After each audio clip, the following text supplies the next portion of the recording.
of who all of you are because I asked that question and I wasn't able to get a comprehensive list. So I know that Governor Gilmore asked how many families are here who have had victims of addiction in your family. Can you just give me a show of hands again? And how many of you who are involved with treatment?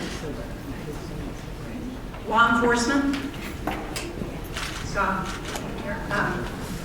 Colonel Quinn when I came in. And how many of you are here because you're with a presidential campaign and are working in New Hampshire? You're here for photographer, Jim. And how many people here are policymakers, either at the local, state, or federal level? Great. Well, thank you. That gives me a better sense of who you are, and I appreciate everyone's being here today and the commitment that you have as family members, as policymakers, as officials to address this issue. And I have to begin by thanking Doug and Pam Rippon, who are here in front, for sharing your story with Senator Ayotte and me. One of the things that you said, Doug, has really stuck with me, and that is that one of the things that we have to do as we're talking about our addiction issues is to be open about them, to share those stories, and those have been so powerful in getting attention to this issue. I also have to recognize Chris Blevins, who I see regularly and who reminds me every time I see her and she tells me what she's doing to address this issue, that I've got to do more. Because this is an issue that we can make a difference on if we work together and if we work at all levels of government, in our communities, in our state, at the federal level, in our churches, wherever we socialize, because that's how we're going to fight it. And I want to thank all of you who represent the organizations who are part of this addiction forum this morning for raising this issue in our presidential race here in New Hampshire, and everyone who's an advocate here, because that has gotten national attention at a critical time, and it's really important. And you've done it in a way that recognizes that addiction is not partisan. Sadly, it's bipartisan. It doesn't care what party you're in.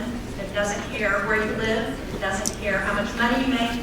It affects a cross-section of families and communities, and we have to address it that way. Now, I didn't get to hear everyone speak this morning, but I did get to hear Attorney General Foster.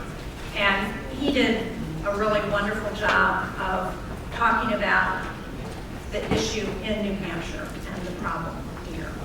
And I think we need to start talking about the solutions instead of just talking about the problem. And we do know what works. It doesn't work in every instance, it doesn't work everywhere, but we know what works.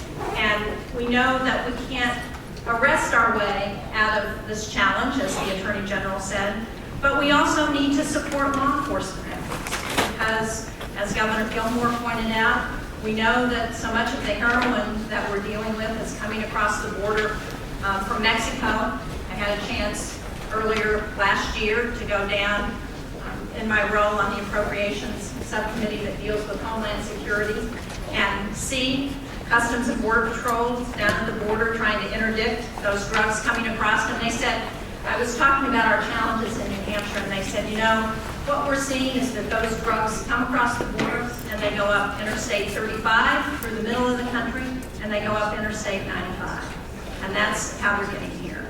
And so we need to address what's happening on the border.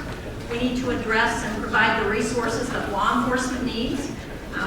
Again, the Attorney General talked about the cooperation that has to go on, things like the high-intensity drug trafficking areas, making sure that the resources are there to support that, making sure that we have support for our crime labs so that we can actually prosecute those people and have the evidence to support prosecutions for pushers.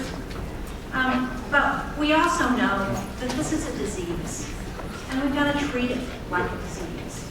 And we've got to make sure that we have the treatment support services that are there to respond to that. You know, I saw that the Laconia police chief is here, and one of the forums that made a big impact on me, Chief, was when we met in Laconia. And you talked about how you understood that you can't arrest your way out of this, and that we have to help those people who are addicted. And they have an officer in Laconia who does nothing but reach out to people who are addicted and their families to try and get them into treatment. Unfortunately, we don't have enough treatment beds, and so we've got to do a better job at providing those treatment beds. And recognize that it's not just the short-term recovery. I mean, all of you who are family members, you know that because you've had your family members in those short-term treatment settings multiple times. But we've got to have community supports for people when they come out.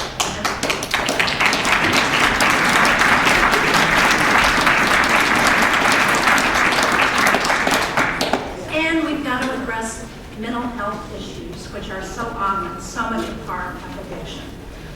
The Attorney General talked very eloquently about the opioids that often get people addicted. Well, often drugs and opioids are the result of other issues, and we need to make sure that those community mental health supports are there as well. We had Dr. Paul Rascott from Burlesque Regional Hospital come down and speak to a group of senators in Washington a couple of months ago.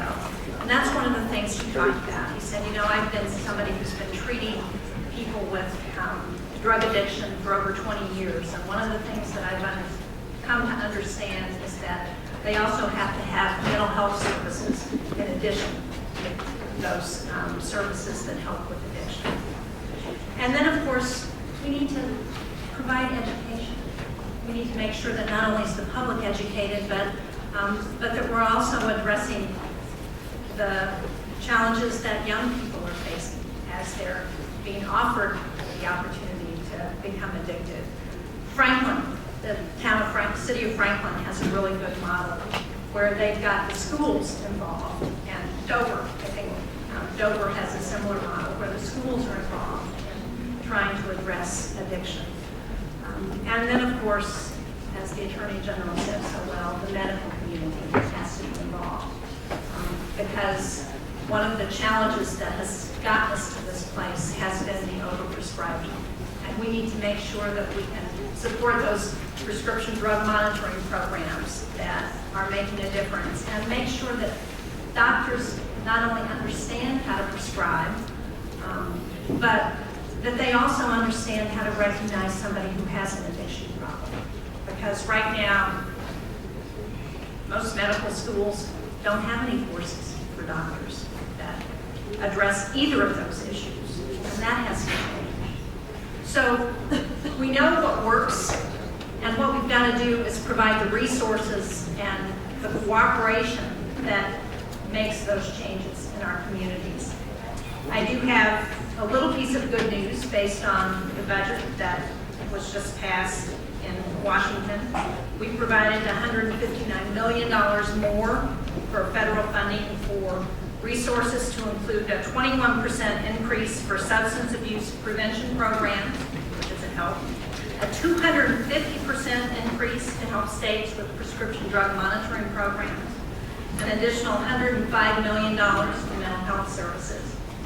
And there are a number of other areas of the budget that provide additional resources.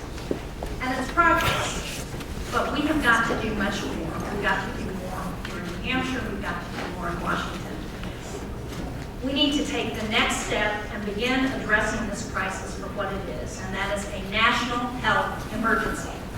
You know, in recent years, Congress has worked in a bipartisan way to pass emergency funding bills in response to Ebola and the swine flu.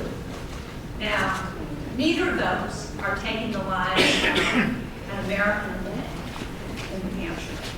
And so we have got to start treating this for what it is, and that's a national.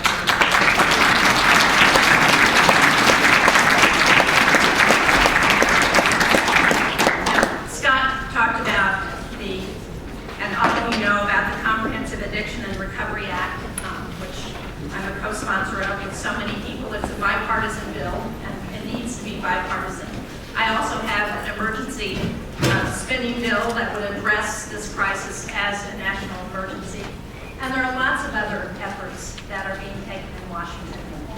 But before I close, I just want to ask all of you to continue your advocacy, because it is those stories that you've been willing to share about what has happened in your families, about what you've seen with your friends, that have called attention to what's happening here and in too many other places in this country. And that it's that attention that is going to get what we know works to happen, get the resources to make sure that we can respond to this crisis as we should be responding to it as a national emergency.